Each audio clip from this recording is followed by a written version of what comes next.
오늘은 성령 강림주일입니다. 성령님께서 사도들에게 충만히 임한 사건을 기념하는 주일입니다. 예수님께서 십자가 사건을 앞두고 십자가의 죽음, 돌아가실 것과 그리고 부활의 일을 여러 차례 예언하셨습니다. 그런데 이 말을 들은 제자들은 부활의 그 능력을 기대하는 것이 아니라 예수님의 죽음과 예수님의 이별을 더 염려하고 두려워하고 슬퍼했습니다. 이런 제자들을 예수님은 안심시키기 위해 예수님 대신 그들에게 보혜사 성령님을 보내주시겠다고 약속을 하셨습니다. 보혜사가 무슨 뜻입니까? 돕는 이, 변호인, 대변인, 위로자, 이런 의미를 가지고 있습니다. 부활하신 예수님은 40일 동안 제자들과 함께 계시다가 하늘로 올라가십니다. 하늘로 올라가시면서 제자들에게 말합니다. 기도에 전념하라. 너희가 성령을 받기까지 기도에 전념하라고 말씀을 하셨습니다.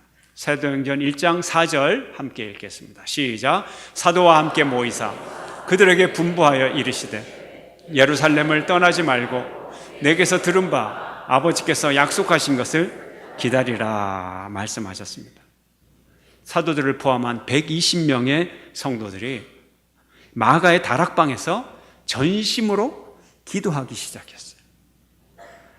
120명의 성도가 들어가서 기도하기에 아주 적당한 크기의 방입니다. 바로 이 다락방에서 주야로 기도에 전념하면서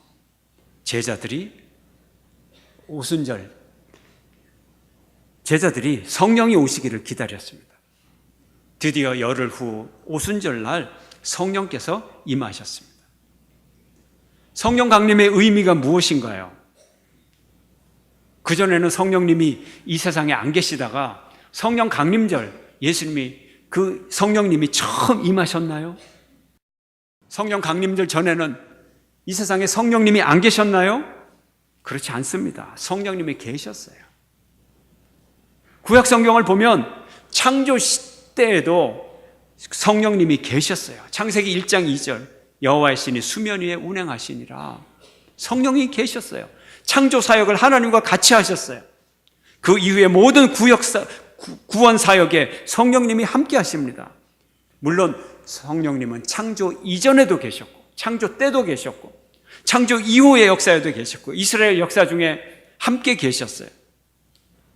출애굽 때도 계셨고 사사시대에도 계셨고 왕국시대에도 계셨고 분열 왕국시대에도 계셨고 포로기 때도 계셨고 포로기 이후에도 계시고 예수님 시대에도 계시고 이 시대에도 계시고 앞으로도 계실 분이에요. 근데 왜 성령 강림절인가요? 예수님이 이 땅에 오실 때 어떻게 오셨나요? 성령으로 잉태하여 오셨어요. 예수님이 이 땅에 오셔서 대속사역을 시작할 때 성령과 함께 합니다. 어떻게? 세례 받을 때도 성령께서 비둘기처럼 하늘에서 임하셨어요. 예수님께서 시험 받으실 때도 성령께서 예수님을 시험 받게 하시고 성령님께서 예수님을 도와주셨어요. 성령님이 함께 하셨다고요. 이렇게 성부 하나님과 성자 하나님과 성령 하나님은 항상 함께 하세요. 항상 함께 하세요. 고대의 어떤 초대교회 신학자가 구약은 성부 시대, 신약은 성자 시대, 교회는 성령 시대다 이렇게 시대를 구별했어요. 이건 무진장 무식한 거예요. 신학자라고 하면서 성경을 안 읽었어요. 구약 시대가 성부 시대 아니에요. 구약 시대에도 성부 하나님, 성자 하나님, 성령 하나님 다 함께 계셨어요. 이런 시대 구분은 오해예요. 그렇다면 항상 계시던 성령님을 성령 강림했다 하는 의미는 무엇인가요? 단순한 강림이 아니라 성령 세례를 받는다는 뜻이에요. 사도행전 1장 5절은 예수님이 이렇게 말씀하십니다. 함께 시작. 요한은 물로 세례를 베풀었으나 너희는 몇 날이 못되어 성령으로 세례를 받으리라 하셨느니라. 성령으로 세례를 받는다 하는 거예요. 세례가 뭔가요? 세례는 물속에 푹 들어가는 거예요. 물속에 푹 들어가면 뭘 하죠? 온몸이 다 물로 젖어요. 그리고 물속에 들어가면 뭐가 충만합니까? 물이 충만하죠. 성령 세례는 그런 거예요. 성령 속에 푹 잠겨서 성령을 충만히 받는다는 의미예요. 그래서 예수님이 다음 구절에는 또 이렇게 말합니다. 사도행전 2장 4절 함께 시작. 그들이 다 성령의 충만함을 받고 성령이 말하게 하심을 따라 다른 언어들로 말하기를 시작하니라. 예수님은 성령 세례를 받으리라고 했는데 성령이 오셨는데 그 이후의 기록은 성령의 충만함을 받았다. 같은 의미죠. 성령 세례는 성령의 충만함을 받는다는 뜻이에요. 그래서 우리는 성령 강림절의 이름을 좀 바꿔야 될 것 같아요. 강림절, 그러니까 자꾸 오해를 해서 고대 신학자처럼 그런 잘못된 이해가 생길 것 같아요. 성령 충만절이다. 예. 이게 좋을 것 같아요. 그렇죠? 예. 이런 의미를 우리가 담고 있다는 거예요. 여러분도 성령 충만을 받으시기를 축원합니다. 우리는 전에도 계시고 지금도 계시고 앞으로도 영원히 계실 그 성령님이지만, 그러나 오늘 이 시간 여러분에게 충만히 임하기를 주의 이름으로 축원합니다. 성령 충만은 우리들 각자에게 임하는 거예요. 이것이 또한 중요합니다. 성령 강림절은 충만히 임하는 것인데 누구에게? 각자에게, 모든 사람에게. 이것이 중요합니다. 함께 읽어볼까요? 오늘 보면 2절 3절, 사도행전 2장 2절 3절 함께 시작. 호련히 하늘로부터 급하고 강한 바람 같은 소리가 있어 그들이 앉은 온 집에 가득하여 마치 불의 혀처럼 갈라지는 것들이 그들에게 보여 각 사람 위에 하나씩 임하여 있더니. 성령님이 임하시는데 급하고 강한 바람 같은 소리가 있어요. 가득 찼어요, 온 집에. 근데 불의 혀같이 갈라지는 것들이 보이는데 어떻게 있어요? 각 사람 위에 따로따로 있다는 거예요. 무슨 뜻이에요? 모든 사람들이 다 성령 충만함을 받았다는 뜻이에요. 성령 충만은 우리 모두가 받을 수가 있는 거예요. 특정한 사람이 받는 것이 아니에요. 구약시대에는 모세나 아론이나 여수아나 삼손이나 지도자들, 사사들만 받았어요. 그래서 그들이 나라를 구원했어요. 민족을 해방시켰어요. 그러나 이제 성령 강림절에 성령 임하는 사건은 어떤 사람? 모든 사람에게, 각자에게, 그냥 각자가 아니라 성령이 임하기를 간절히 사모하는 모든 사람에게 하나님은 예외 없이 성령을 보내주시는 것입니다. 그러므로 충만히 성령을 받아요. 충만히 임한다는 건 뭐예요? 각 사람에게 성령님이 절대적 존재감을 보여주신다는 거예요. 성령님이 계셔도 그만, 안 계셔도 그만이 아니고 성령께서 그의 영혼과 그의 모든 삶을 완전히 사로잡는 하나님의 절대적인 권세, 하나님의 절대적인 존재감, 이걸 누구든지 다 느낄 수 있다는 거예요. 여러분, 예수를 몇 년 믿으셨어요? 몇 년 믿으셨어요? 엄마 뱃속에서부터 믿으신 분입니까? 예. 그런데 여러분의 인생 가운데 성령께서 절대적 권력을 가지고 지금 역사하고 있습니까? 성령 충만은 하나님의 절대적 권세를 갖고 우리의 삶에 임하는 거예요. 하나님의 절대적 능력이에요.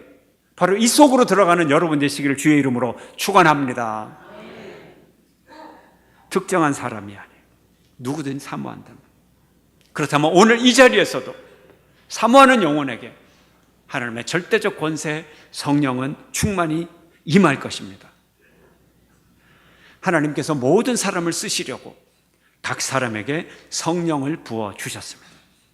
이제 성령 강림절을 통하여 성령 강림의 사건, 충만히 임하는 사건은 하나님의 임재가 보편화되었다는 사건인 것입니다. 성령의 임재가 보편적인 사건이라는 것을 우리에게 알려주는 획기적인 사건이었어요. 이걸 알아야 돼요. 성령의 임재가 어떻다고요? 보편적이라고요. 특별한 게 아니고 보편적인, 누구에게나 임한다는 거예요. 여러분에게도 임하심을 믿으시기를 축원합니다. 그러면 성령님은 무슨 목적으로 우리에게 충만히 임하시나요? 왜 오셨나요? 첫째, 성령님은 사랑의 계명을 이루게 하십니다. 예수님은 이렇게 말씀하십니다. 요한복음 13장 함께 시작. 새 계명을 너희에게 주노니 서로 사랑하라. 내가 너희를 사랑한 것 같이 너희도 서로 사랑하라. 그러나 제자들은 사랑의 계명을 받았지만 사랑할 수가 없었어요. 너무나 연약한 인간이었어요. 유대인들이 두려웠어요. 그들은 예수님을 부인하고 도피했어요. 사랑의 소명을 지키지를 못했어요.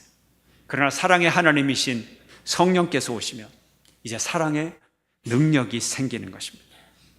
두 번째로 성령님이 오시면 공동체를 이루게 합니다. 성령 받은 결과로 공동체가 나타납니다. 사랑의 계명은 반드시 공동체가 형성될 수밖에 없어요. 왜요? 서로 사랑하니까. 사랑이 없으면 싸우고 갈라지고 분열하고 전쟁 생기고, 그러나 사랑하면 하나가 되고 뭉치고 공동체가 되는 것입니다. 삼위일체 하나님은 삼위일체예요. 성부, 성자, 성령 삼위인데 일체라는 거예요. 한 몸이라는 거예요. 참 인간으로서 이해가 안 돼요. 이해가 안 돼. 예. 어떻게 세 하나님이 하나냐는 거예요. 예. 그래서 셋이기도 하고 하나이기도 하고, 사람들은 이것을 잘 이해를 하지를 못합니다. 이건 하나님의 존재의 신비예요. 하나님의 존재의 신비예요. 이 땅에서는 이런 거 없어요. 그래서 삼위일체가 어떻게 삼위일체냐? 막 사람들이 설명하려고 그래요. 막 설명하려고 그래요. 근데 막 설명하면 그거 다 이단이에요. 다 엉터리예요. 열심히 설명하는 사람들이 다 이단이에요. 왜요? 하나님의 신비는, 하나님의 존재의 신비는 이 유한한 물질적인 세계 가지고 하나님의 존재의 신비를 설명할 수가 없어요. 그런 거는 비유조차가 없어요. 근데 엉뚱한 설명을 하게 되면 이걸 이해하지 못하는 것이 됩니다. 근데 왜 삼위가 일체예요? 성부 하나님, 아버지 하나님, 아들 하나님, 성령 하나님. 근데 어떻게 하나예요? 하나 되는 이유가 있어요. 사랑하기 때문에. 하나님과 아버지와 아들과 성령님은 사랑한다. 뜨겁게 사랑한다. 그래서 하나가 된다는 거예요. 그래서 우리가 이 세상에서 살아갈 때 성부, 성자, 성령께서 하나 되어 사랑하듯이 우리도 한 몸 되어 사랑하는 그 흉내, 비슷하게 흉내내는 게 부부의 사랑이고, 그리고 그것을 이루는 것이 교회 공동체인 것입니다. 우리가 그 사랑, 그 지극한 사랑을 우리는 따라가는 것입니다. 성령께서 오시면 사랑합니다. 하나님을 사랑합니다. 그러므로 하나님을 사랑하는 예배 공동체가 만들어집니다. 성령께서 오시면 우리가 사랑합니다. 이웃을 내 몸과 같이 사랑합니다. 그러므로 영적 가족 공동체가 생기게 되는 것입니다.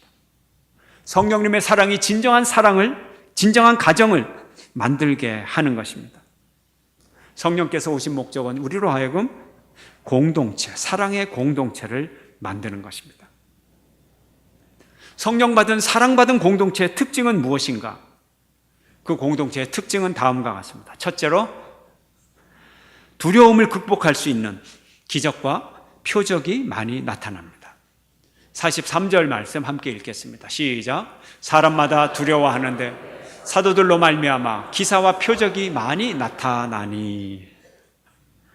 당시 성도들은 예수님을 십자가에 못 박은 완악한 지극한 폭력의 사람들인 유대인들을 두려워했습니다. 그러나 사랑받은 공동체는 이런 두려움을 이길 수가 있었습니다. 기적이 많이 일어났어요. 수많은 기적을 통해 믿음의 담대함을 얻고 유대인들의 위협과 협박을 이겨낼 수가 있었습니다. 두 번째로, 사랑받은 공동체의 특징은 모든 물건을 서로 통용합니다. 물건을 통용하는 공동체 어디입니까? 어디입니까? 예. 아버지가 물건을 사왔는데 그거를 아들이 써요. 예. 누굽니까? 예. 언니 물건을 동생이 써요. 벌써 답이 나왔죠. 가정이 그렇죠. 가정. 초대교회는 가족 경제를 실현하는 그런 공동체였어요.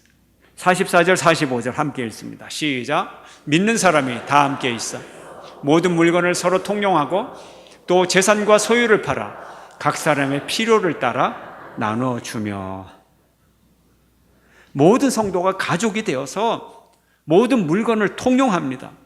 심지어는 전 재산을 팔고 전 소유를 팔아서 교회에 바칠 때 이 소유를 모든 교회가 공유하게 되는 거예요. 세 번째 특징은 성도들 사이에 정서적 일치가 일어납니다. 마음이 하나가 되는 거예요. 마음을 같이 했다고 오늘 본문은 말씀하고 계십니다. 46절 함께 읽겠습니다. 시작. 날마다 마음을 같이하여 성전에 모이기를 힘쓰고 집에서 떡을 떼며 기쁨과 순전한 마음으로 음식을 먹고 마음을 같이 했어요. 마음이 하나 되었어요. 그래서 모이는 게 즐거워요. 성전에 모여 하나님께 예배드리고 하나님을 찬미했어요. 집에서 떡을 떼는 것이 즐거워요. 순전한 마음으로 음식을 함께 먹었어요. 정서적 일치가 일어나요. 그리고 네 번째로 성도들은 성전에 모여 하나님을 찬미합니다. 하나님을 찬미하며 거룩한 공동체를 이루어 가는 것입니다. 47절 함께 읽겠습니다. 시작. 하나님을 찬미하며 또 온 백성에게 칭송을 받으니 주께서 구원받는 사람을 날마다 더하게 하시니라. 아멘. 하나님을 찬미합니다. 하나님을 찬미하는 거룩한 공동체가 만들어지는 것입니다. 왜요? 거룩한 영이 와 있으니까. 성령이 임하시니까. 그 사람이 어떤 사람인가? 그의 마음속에 어떤 영이 있는가? 바로 이것이 그 사람의 본질인 것입니다. 우리가 영으로 가득 찬 것은 바로 그 영으로 우리가 살아가는 것입니다. 어떤 분이 교사 정신으로 가득 찬 사람이 있어요. 교사 정신으로 가득 차서 그의 삶의 모습 속에서 모범적인 선생님의 모습을 바라봅니다. 그렇게 살아가요. 그래서 우리는 교사가 비록 세속적 직업이지만 성직이다 이렇게까지 부르는 거예요. 또 어떤 사람은 스포츠 정신으로 살아갑니다. 스포츠맨의 전형적인 아름다운 모습으로 살아갑니다. 어떤 사람은 군인 정신으로 살아갑니다. 자기의 목숨을 바쳐서 나라를 지킵니다.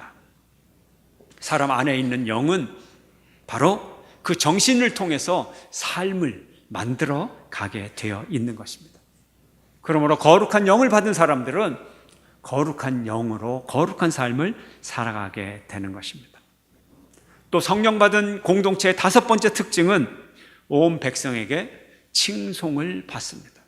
이들의 거룩한 삶은 흠잡을 데 없는 성결한 삶을 만들기 때문에 많은 사람들이, 믿지 않는 사람들이 그들을 칭찬하게 되는 것입니다.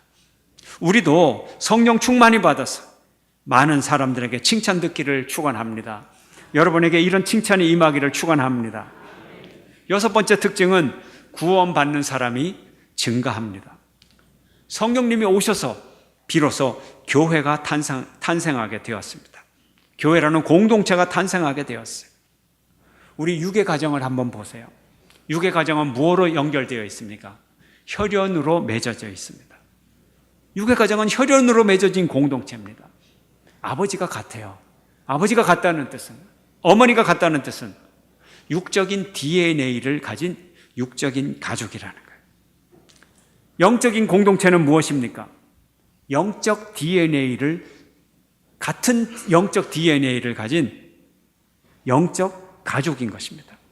영적 DNA는 무엇입니까? 다름 아닌 성령인 것입니다. 성령님이 영적 DNA예요.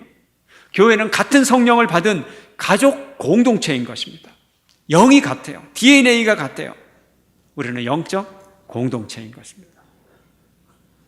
그러므로 성령님의 증인은 증인의 삶을 살아가게 되는 것입니다. 성도는 이 세상에서 성령께서 우리에게 가르치는 그 복음 진리의 위대한, 복음 진리의 탁월한 이 아름다운 모습들을 우리는 우리의 언어와 우리의 삶으로 세상에 증거할 수밖에 없는 것입니다. 우리의 DNA가 그렇기 때문에, 우리의 유전자가 그런 유전자이기 때문에, 우리가 그런 정신으로 살 수밖에 없기 때문에 증인이 무엇입니까? 복된 소식을 알리는 사람입니다. 우린 증인된 삶을 살아갑니다. 믿는 사람이 증거하게 되는 것입니다. 이제 성령께서 오셔서 이 교회를 영적 가정으로 만들어 주셨어요. 교회는 영적 가정입니다. 우리가 전도하는 새 가족은 우리 새 가정의 새 가족이 되는 것입니다. 교회는 오늘날 무너져가는 세상의 가정에 대한 가족인 것입니다. 무너져가는 세상 가정에 대한 공동체인 것입니다. 무너져가는 세상 가정의 대안이지만 그 원함보다도 훨씬 더 본질적인, 훨씬 더 하나님의 뜻에 가까운 가정이 교회 가정인 것입니다. 성령 받은 교회는 소명 공동체입니다. 교회는 힘을 합쳐서 아버지의 뜻을 행하는 공동체입니다. 우리가 성령 받고 진정한 공동체를 이루었다면 영적 가족입니다. 영적 가족은 자녀들이 있습니다. 자녀들은 아버지의 뜻대로 살아갑니다. 우리가 하나님의 자녀라면 우리는 아버지 하나님의 뜻대로 살아가야 하는 것입니다. 우리가 진정한 영적 가족이 되게 해줍니다.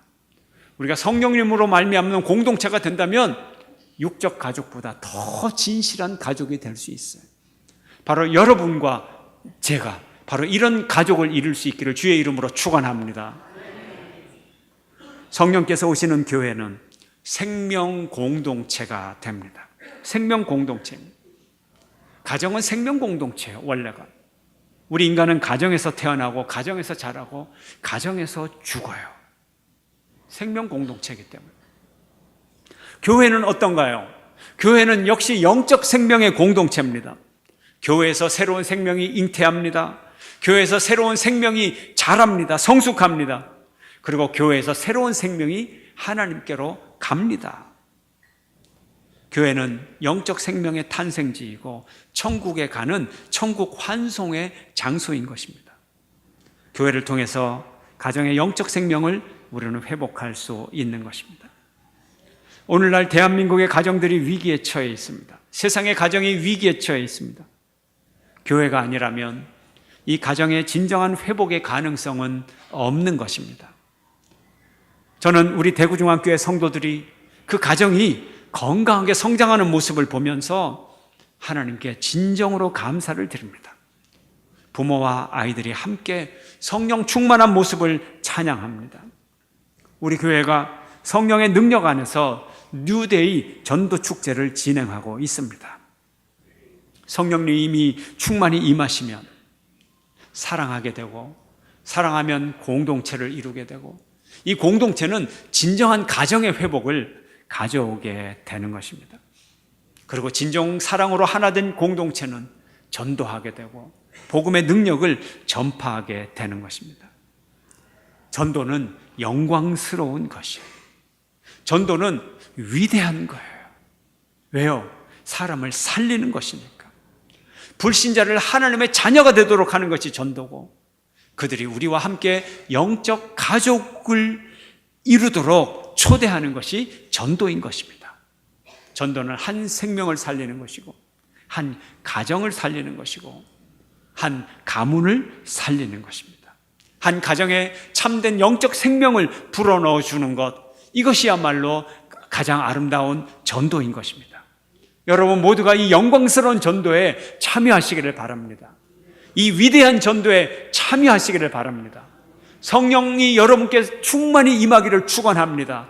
성령 충만한 위대한 능력을 받아서 바로 이 세상을 살리고 가정을 살리고 저들의 생명을 구하는 일에 함께하는 여러분 되시기를 축원합니다.